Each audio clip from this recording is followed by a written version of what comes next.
Hello, welcome to our guest. I'm waiting for the star of our show. She's logging on, but I appreciate the company. Hi, Patty. Hi, Marianne. Hello.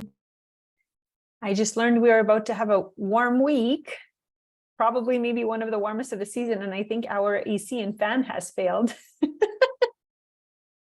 Oh no, at home? Yeah, so Okay. my husband is on the phone right now trying to figure out what's going on. We're streaming live, so anybody who's going to watch this recording will hear my AC situation, but I'm like, ooh, it's going to be a warmer session. I'm Yeah, actually I work in HVAC. Is it just it's just not turning on or? yeah, it seems so from what I'm Okay. hearing. And again, sorry to everyone listening, but if you're a tech person, you might enjoy this stuff. It seems like there seems to be condensation. We keep the humidity relatively high in our house. Oh, okay. Okay. Especially with our son's eczema, right? So I keep it pretty much at a maximum to keep but if you have any thoughts, I mean, I can message you after the session. I'm like, oh, this is interesting.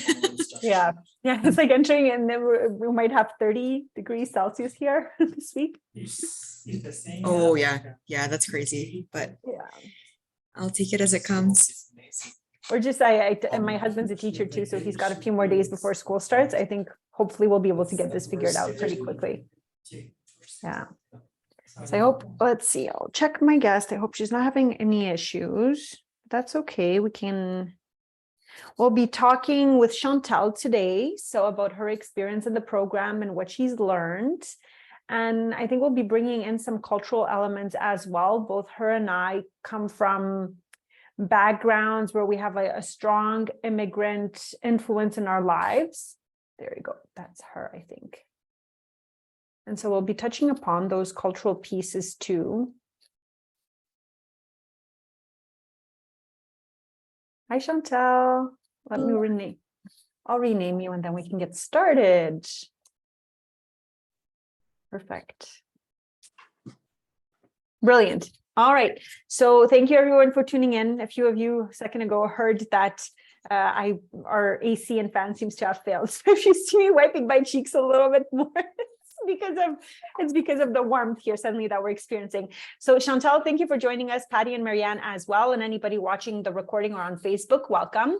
Today we're talking about your experience in the program, and I mentioned that I'll be also touching upon identity and some cultural elements and how being in a group like this helps people who have maybe strong cultural influences in their lives, help them understand themselves and where they have ideas about what it means to be a good mother and how they want to be in the future, like what they want to keep and what they don't want to keep. And that can apply to anyone who has had a very specific type of upbringing that stresses a certain type of behavior, certain values. So when you become a parent, obviously that is stress tested for this time, for this century, for this particular time of raising kids in the era of the internet and migration, right? So we'll touch upon that. Shantelle, could you introduce yourself with your telling us about your family, your profession, and where your mindset is right now as a mom with a career? My name is Shantelle, and I'm a speech language pathologist. I have my master's degree in speech pathology from the U of A, and I also have a degree in elementary education from the U of A. So I love working with children. Specifically, I work with preschoolers with language delays, and I am a mom to a busy toddler, Harper. She's turning 2, and I'm currently due with our second child's due in November, so coming up quickly here. And then I'm returning to work for about 2 months before I start my mat leave. So it'll be different this time with 2 little ones, but I'm excited, and I think it'll be nice to sort of not stress as much. I think growing up, I've always been really just high achieving and almost like a perfectionist. So now the second time around, it feels a lot calmer, and it is like nice to get a little break from work. And it's nice in the program. It's taught me, you know, this is kind of a season of my life to embrace that's busy and it's different, but it's not forever. So yeah, absolutely. And you've shared some really interesting ideas as a speech language pathologist with us about children's development and your passion. So if we can touch upon that briefly today, it might be interesting for our listeners and viewers how to approach that in their own lives. So tell us about your before state and after MoMBA state. You've been journeying in the program for about 2 years now. How did you feel about being a mom before you started, and you joined the program when you were pregnant, to how you've evolved and how your journey's been? And you can use a few core pillars in the program that have really shifted for you when you were doing the program. yeah, so I remember, I think we started during the pandemic, I think, or maybe shortly after, but yeah, I think what has been like the most helpful for me are the 12 core pillars, just as a sort of like a guiding star, my North Star, to sort of about making decisions with my work life and personal life and family life. And so one of the main exercises at the start is determining your core values, and then your goals and your partner's core values. And that has been the most beneficial, because when you go through all these stressful things like motherhood and postpartum and deciding if you're going to go back to work full-time or part-time, these core values help to take up the overwhelm, I guess, and then to really focus on those during the stressful times. And it's been very helpful. So especially for me with family life and also self-care, I realized there's parts of me that really long to be creative. And so I try to use the time I have to myself to do activities that are creative. And that really helps to recharge my batteries, I guess, for when things get crazy again. Yeah, absolutely. Thank you for sharing that. In the last few days, if you watch the workshops, I give very detailed information on the process. I spilled the tea. Like, I talked about a lot of what we cover in the program. What do you think is different from somebody who scribbled down all the notes, like a really good student, and tries to implement this on their own without a group, without guidance, without a portal, without spreading this out over time, versus somebody who decides to make this work a priority and does want to invest in themselves and pay for a program and get the guidance, the group, the process dripped out to them over a period of time? So I've said this before in many different forms to people, and to you, Kenya, like, I think as a culture, we spend so much time and money on our wedding days and what our wedding's going to look like and all of that, but we don't make a plan for like the next 25 years after that, which is, like, when you think about it, it's actually mind-boggling, because you're taking two very different people from different backgrounds and two different value sets and forcing them to be together.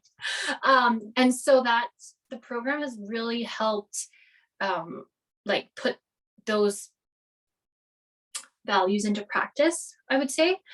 So for me, I've always enjoyed personal development. I've read books, and there's one thing with like collecting the knowledge and trying to do it yourself. And then there's another where you're purposely and mindfully doing it weekly, and you have accountability. So the women in the community are amazing, and Kenya is amazing because we are all quite like-minded in how we want to live our lives. And I think before the program, I didn't even realize like how much of my life was on autopilot and just kind of going through the motions. And for me, like, I still want to live a big life in my 30s and my 40s, my 50s, and so on.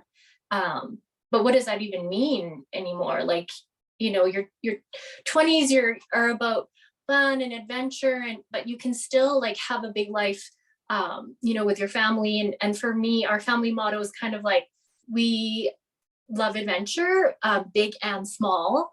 And so it isn't just about like the 1 yearly vacation that we get to take somewhere internationally. It's like finding that in like the little moments every day. And I think that has been like really just a different mindset shift. And then it's nice because you have the community of women and you celebrate these little wins. So yeah, it's really nice to just constantly like be around people that feel the same way. And then you just remind yourself of like all these little wins in your day. Yeah.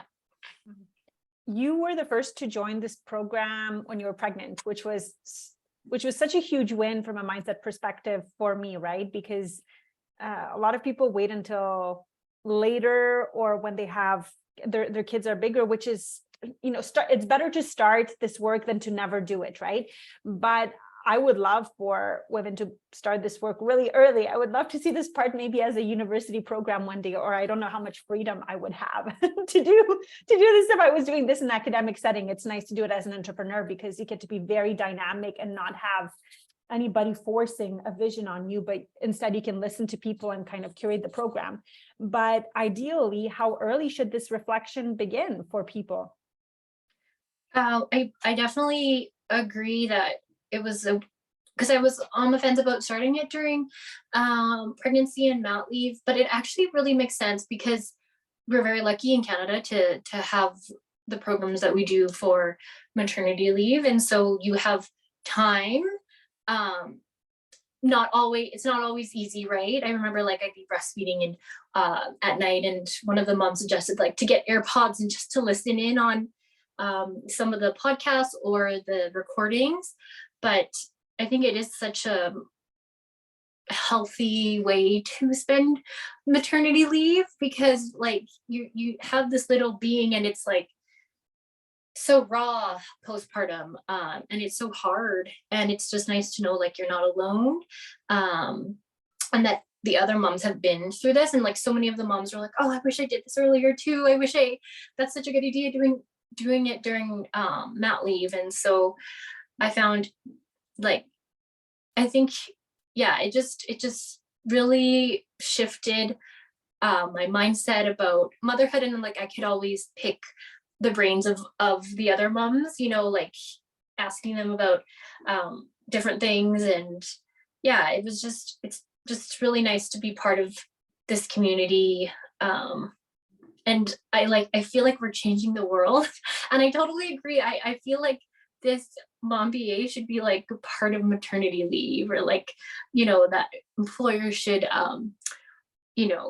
support this course, because it really just makes you well-rounded as a person and as a mother, and just trying to balance out all the craziness of trying to do it all. Like it's really hard. I think now we don't have our support systems the way we maybe used to. Like my parents live in a different city, so that's also really challenging. So it's nice. It was very, very nice to be connected to the community and to Kenya. Thank you. And there's never a wrong time to start thinking about your values and your long-term vision. We just did a relationship session where I brought my husband, and we talked about how we did the values exercise for the first time. That was about 10 years ago when I moved to Edmonton, and he shared some funny anecdotes. Actually, it's humbling, but he said the first time that I brought the values exercise to him, he thought, well, Kenya's just read something in a book and she wants to get an A+ on this, and these are just words on a piece of paper. And we really laughed together. And he shared how he realized how critical it is, because values drive every single thing you do, whether you're conscious of them or not. They're the blueprint, which brings me to the cultural piece of things. Somebody recently wrote to me, I was looking at some notes, and they said, I realized that there's this cultural expectation to please everyone, and that's expected in my family, and I've taken that into being a mom. Now, couple that with a perfectionism of being a professional, let's say in STEM, and then it's impossible to please everyone when you have kids who are demanding things of you all the time. Do you relate to this statement, and what have you learned about your identity and how your culture has influenced who you think you are as a mother and as a professional, what you want to keep, and maybe things that you may want to change going into the future? Yeah, so that's been really a big thing in the second year, and even chatting with the other moms and learning about generational trauma and how generational trauma can be passed down from the 7 generations. And we talk a lot about Gabor Mate's work. And so that has been a really interesting topic for me to explore, because yeah, I'm sort of torn between these like 2 worlds of my background. I grew up Filipino. I was born in Edmonton, but it's like the clash of 2 cultures, where typically in Filipino culture, you're sort of expected to always do what your parents want you to do, or your grandparents, and that it's kind of a collective. So you put family first before you, and if you don't sacrifice everything for your child, like, then you're selfish and it's bad. And so like that has been really interesting for me to grapple as a working mom, and also like really wanting to take care of myself, because I think becoming a parent is like the ultimate journey in like self-help and change, right? Because you want your child to be patient and loving and kind and generous and compassionate, but you have to do those things yourself, right? So it can't come from a place of like, if you're lacking or you're just not in a good place, you're not going to be able to give to others. I always bring up the example of the oxygen mask. I used to work as a flight attendant, but my husband's always like, okay, like, let's go, we got to wake up the baby, we got to go. And I'm like, I need to eat first, or like, I'm going to be angry and grumpy. So I've really had to like really change my mind set about taking care of myself in terms of like my physical needs and emotion. And like I took a trip, I think it was my daughter had turned 1 year old, and I took a trip with my girlfriends, and like I remember my mom being like, that's so selfish, like how could you just leave behind your husband and your baby? And before the program, I probably would have felt like, yeah, like my parents never did that. I know my family wouldn't do that, right? But the women in the program are like so like-minded, like they'll take staycations too, and maybe like they'll go hotel in the city and like work on their MoMBA stuff. So that for me was like a big mindset shift. We also talk a lot in the program about therapy. A lot of us are really open about seeing therapists and couples therapy, which again, in my culture, mental health is like a huge kind of taboo that we don't really talk about, or maybe, yeah, like it's just not. I think it's starting to, especially a lot of some influencers and bloggers I follow that are Filipino Canadian or maybe Filipino American are starting to just kind of point out maybe some of the toxic expectations and cultural expectations of like having to put others first and always trying to please people, but that you can't do that as a full-time mom working and trying to balance your kids and everything. Like I think that's been a huge thing for me too, with having kids. It's just really helped me balance like my work life, because it's like I can't do everything. I used to take a lot of work home, but then like now it's my family life suffers. So I've really been better at setting boundaries, and that's another huge thing I'm working on, because again, if you're always trying to people please, then boundaries and saying no is really hard. So that's something that's very healthy to work on, and something I'm continuing to work on. But yeah, it's really interesting to see how so much of those cultural expectations has played a role in kind of defining what I thought motherhood would be like, and kind of changing these things. And it's still constant. Like I'll chat with my mom about stuff, and like, yeah, and it's just, we just come from a different generation for sure. Yes, absolutely. Our parents grew up with their own challenges, and you brought up the really important concept of trauma and performance. If you start researching that field, you will notice that when trauma and performance often come up in the same papers, in the same books, in the same articles. And one thing that our wealth planner and I discuss a lot one-on-one, and I think we want to bring in more into the program, is anybody who's watching these recordings, you're probably a high performer. I won't lie, most of you have done really well in school, A+ students, received a lot of rewards, and so much of your identity is tied into being a performer. And it's very, very hard to extricate yourself from that identity because it brings so many benefits. And I realize myself too, every even decade, when I think about how I structure my life, it's always about doing things well, like improving things in my business, improving things in my marriage, improving things with my kids. It's beautiful, but can get kind of exhausting. So I will also ask anybody who's here today is, where does your drive for performance come from?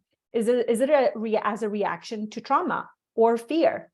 Or is it a desire to build a better future? And probably both are true, but many of us, country Canada has a lot of immigrants. Many of us have immigrant backgrounds or influences, and many of our parents had this idea of like, get this degree, get this job, this is the safe thing to do. And you were used to performing, and you were used to getting validation and love from that, right? So having a community of women who help you reflect on that, I'll be honest, we don't have all of the answers here. We're all figuring this out together for maybe the first time as a generation. There was this pioneering generation of women before us, but we know that in some professions like engineering, it's less than 20% of practicing engineers who are women. So you don't have tons of longitudinal data of how women have juggled this profession with having kids. And so many of us are figuring out as we go. But we do see the theme coming up of performance, trauma, pleasing, like sometimes immigration backgrounds can come up. So thank you for sharing that, Shantelle. If you want to use the opportunity of motherhood to break some generational cycles, this is a great time to think about your values and your vision. And the earlier you can start the work with your partner, especially if you're planning to have a family, like values and long-term vision and lifestyle should be front and center. You should be having these conversations before you bring little ones into the world, right? And seeing if there are things you need to repair, and how you, because things will come up about how you bring up discipline. What are your expectations from your kids? Do you demand perfection from your kids? Do you allow your kids to express their feelings and anger? I remember having a group call, and I asked, so who was comfortable expressing anger in their household? I don't know if one hand went up. I don't know if one single hand went up. In our generation, we talk so much more about feelings, to the point the pendulum has swung to like another extreme, right? And that's how we're evolving as humanity. But these are really important questions to bring up, and motherhood will bring that all to the forefront. Like all of that stuff you've been trying not to think about, it's going to come, and it's going to rear its head at you. So tell us about the tools, Shantelle, that you've been using in the program that have made a really abrupt change from this heavy topic to tell us about the tools that have been very helpful for you in the program. I think all of those things you mentioned, like, again, I love the way the program is set up, because every month we focus on one of the 12 pillars, and then always kind of keeping our eye on that, our long-term vision and values. But I think it's really helpful too, because a lot of us in the program, like, will recommend different books and podcasts and stuff that relate to the program, or like the program itself has articles and podcasts relating to each topic, which is in the app that we use. But yeah, I think a lot of what's been really helpful for me was, it's nice to get together like on the calls, and then we would chat about the different topics and get to reflect and like build on each other's experiences and like learn from that. Like, I think you're right, there is this cultural shift for us, like talking about our feelings and not having like these high expectations for our kids, and not like kind of get like having our children be validated by like what they do, but more so just like who they are. And then even to what I found helpful was just like bodily autonomy. We've talked about that too, like in consent. And some of the other moms have recommended books for me to start with Harper, and like that has been very helpful as well. And sometimes I think it's hard because you are also trying to, you know, like our parents or our in-laws are like, well, we didn't do that when, you know, when the kids were young. And it's also like that, it's almost hard sometimes because it's like you're wanting to live your life a certain way, and then maybe other people don't understand it. But it's nice to have the MoMBA group there because they, again, are quite like-minded, or like can help come up with solutions to maybe challenges you have when people question your mindset. So again, the community has been, I would say, like the most important piece. And Kenya has really, like, you know, she's started this work a long time ago, so she's handpicked like the resources and the podcasts and the speakers for each pillar. So it's been, like you said, if you're here, you're probably a high achiever and you love to learn. So that's the nice thing about the MoMBA content, and then coming together on the calls and sort of like talking about what you've gleaned from the information and how you've applied it to your life, and like maybe what challenges you're finding, like trying to incorporate these topics. Like, it's, yeah, the way it's set up is just amazing. And so I think the work that Kenya does is life-changing. Like I tell her all the time, like, I know we talk a lot in the program about reverse engineering, like picturing yourself like at 50 or 60 and looking back on your life. And I know I'm going to look back on this time and be like, I'm so glad I joined the MoMBA, right? And it, like we talked about when I first started, like I worried about like the financial costs and stuff, but really it's like every little like tidbit of information you get, or relationship you build, like that just triples its return on investment for living a life that's like authentic to you, right? So yes, I'm very grateful for the MoMBA program and Kenya's hard work and sharing what she's come up with other women. And we're very lucky to have her as the leader of the program. And I hope that it inspires other women to join and employers to incorporate this into their work, because yeah, it's that's something I found too. It's really interesting. It's 2023, but like, you know, some of us are still like scared to tell our employers we're going on mat leave, and even like it was nice to know like I wasn't alone in that.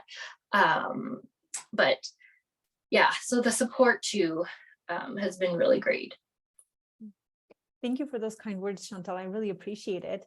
To make a connection with the bigger vision of what I'm trying to build in a way, the hypothesis I'm testing, because we don't have enough data. But my hope with this work is to give women and mothers enough confidence in the unique value they provide as professionals and mothers, so they want to design the world differently. And especially when I speak to the STEM world, but not just that, right? Shantelle, you're a speech language pathologist, so you have a huge impact on families and how their kids develop.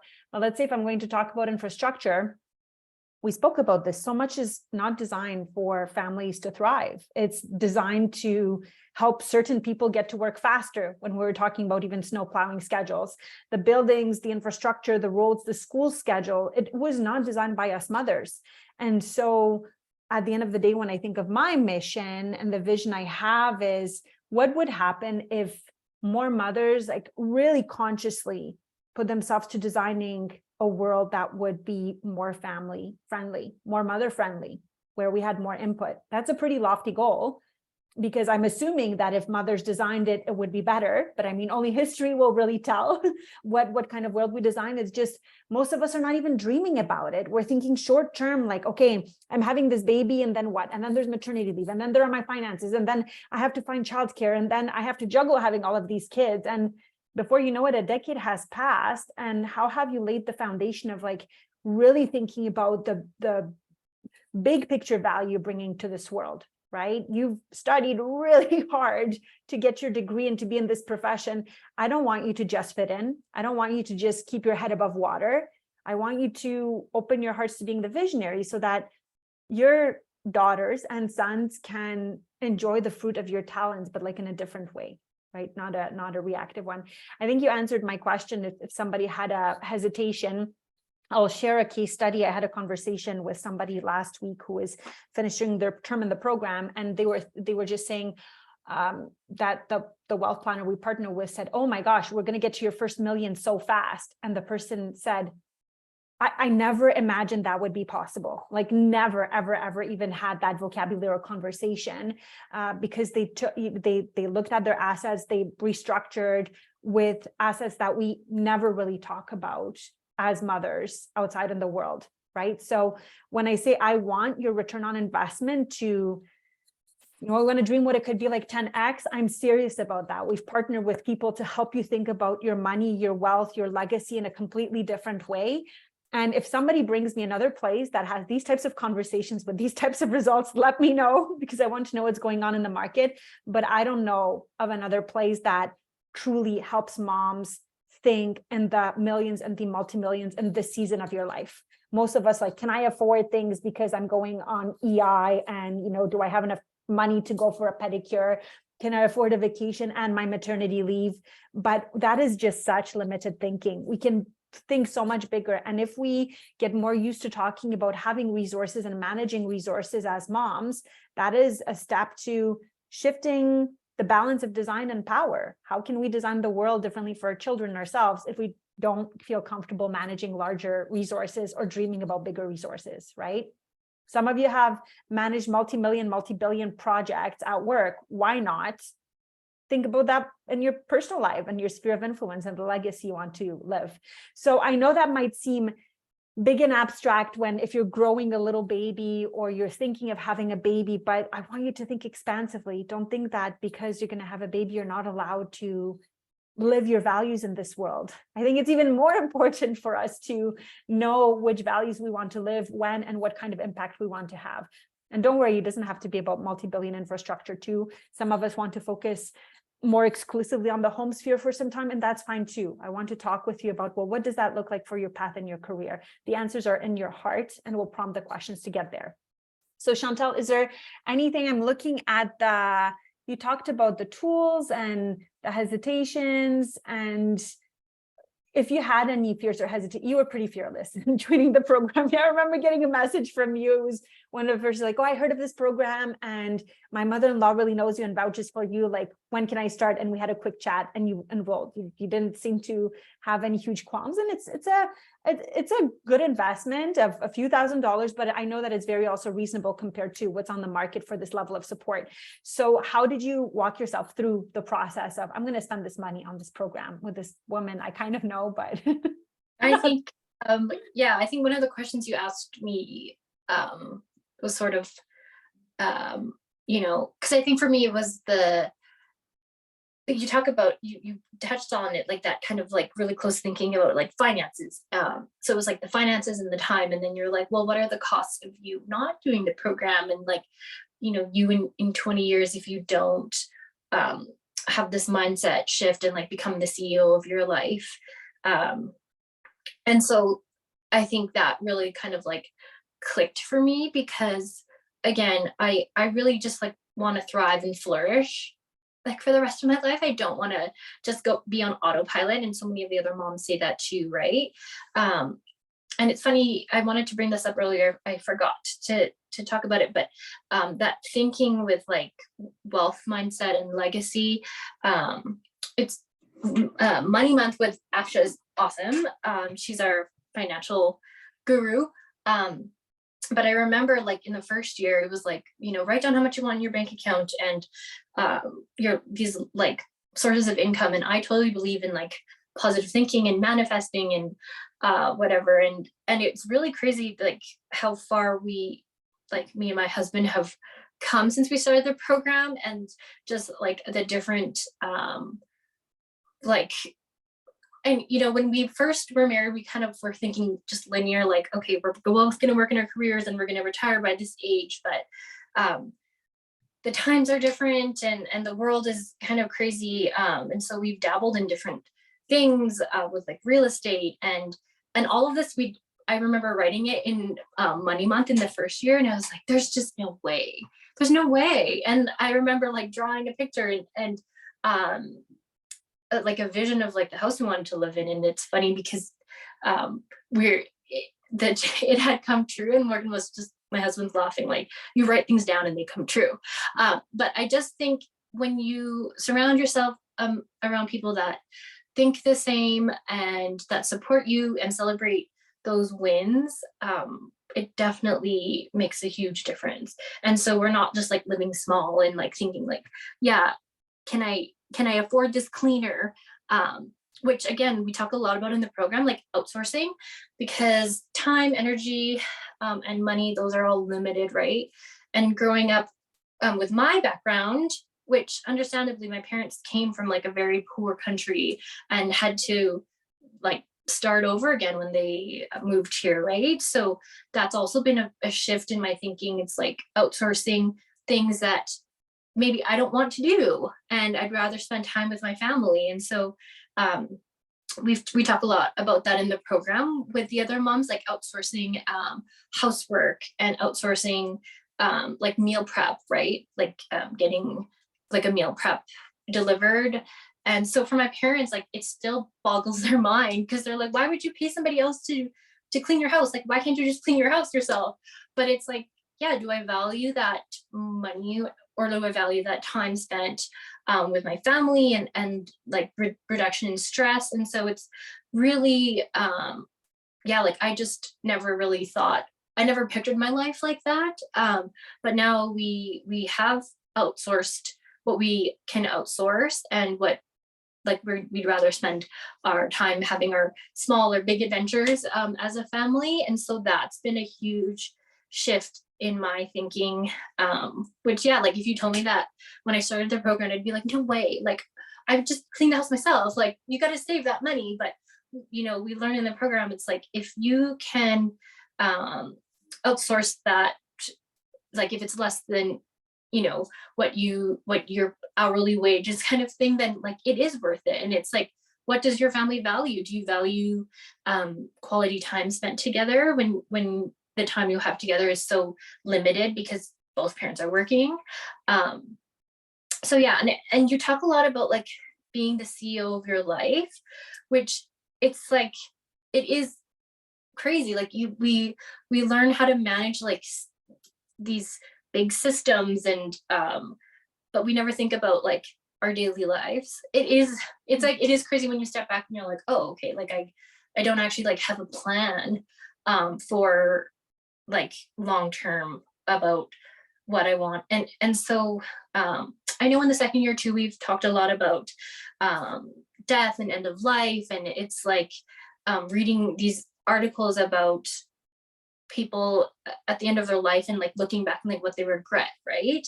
And for me, I know that's a huge thing I've always kind of feared, is just regret. But yeah, I think the MoMBA is a wonderful program to ensure that you're living a life that you actually want, instead of sort of coming to the end of your life and being like, oh my God, like what did I do with all that time and that money? And so the program, like you're constantly just like thinking of like, yes, big picture, but then reverse engineering. And by having those pillars, the 12 pillars, it you're working towards those goals daily in your life.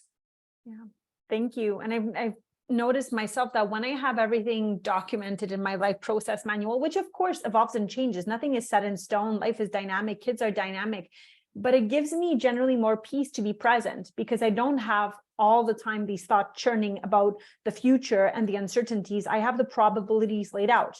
There are certain very strong probabilities in your life. Like if you're going to be alive for some time and your parents are and your kids are, they're going to hit certain milestones. You're going to have to make certain decisions. You have certain windows to do certain things. I like to work with the probabilities. I like to map out different scenarios and then be able to factor that into my financial plan, or when we want to live abroad, how old our parents are going to be, right? That's a huge one. My father passed away 2 years after he retired. And now I'm thinking, well, as our other family members age, do we want to be really far overseas? When do we want to do that with our kids? There are certain windows of opportunities, and you can't be spontaneous about stuff like that when you have all of these factors to bring in. So thank you so much, Shantelle, for taking time out of your day to share about your experience. What we have left for this week is we have another case study and testimonial from a mom of 3 tomorrow. And then we have 2 bonus closed door sessions for our MoMBA applicants and MoMBA participants on Wednesday and Thursday. One is going to be about personal branding, and the other one is going to be about opportunity cost when investing. So that one, the first one is going to be Wednesday at noon Mountain Time. And then the second one is going to be at 1 p.m. Mountain Time. And don't worry, for MoMBA participants, if you can't attend them live, you'll get the recordings. Our non-program participants, you get access to these bonuses if you apply for the program, which is not an obligation. And I would say this, if you think of having kids in the next decade of your life, you should be in this room, all right? You should be in this room, having these conversations, being influenced by women who are thinking so proactively about their future. So apply with no obligation and come and join our bonus sessions. And Patty, a special thank you to you. You've been super present during these workshops. I'm so grateful for you, for your kind. I had a professor in university said, there's a pair of kind eyeballs. And I always look for that pair of kind eyeballs in the room. And you've been that consistently, because as much as you may think, wow, Kenya, she's successful, she does all that. Every time I have a workshop, I wonder, are people going to show up live? Am I going to be talking to a recording? But if I really do believe in my vision, and I think I do, I think I have this calling, and I'm not perfect, and sometimes I have doubts, but do we have the choice to keep things as a status quo? I don't think so. I think as moms, we really need to help ourselves and help our families by taking care of ourselves and thinking differently about the future, and not just putting our heads down and accepting the things that hopefully in 25 years, when our daughters are starting work, the things we've tolerated will be absolutely unacceptable for them. And it's not even going to be like a thing to experience the motherhood penalty, and to think that you have no other talents once you start raising children, right? So I just hope that they're going to laugh at what we've experienced and kind of like, because we've paved the way for them to experience the world differently. So my calendar is open for a couple of calls this week, and we are kicking off officially with our September cohort on September soon, in a couple of days. I have to check. Anyway, soon, the first week of September or the second week of September, depending on when Labor Day is. Thanks for the comments, and I will see you all in the next session this week. I'll be looking for my kind pairs of eyeballs. And thanks, Marianne, too. You've been very present as well. It's so lovely to see you. I'm so glad you're here. Thanks, Shantelle. Bye. Bye. Thank you.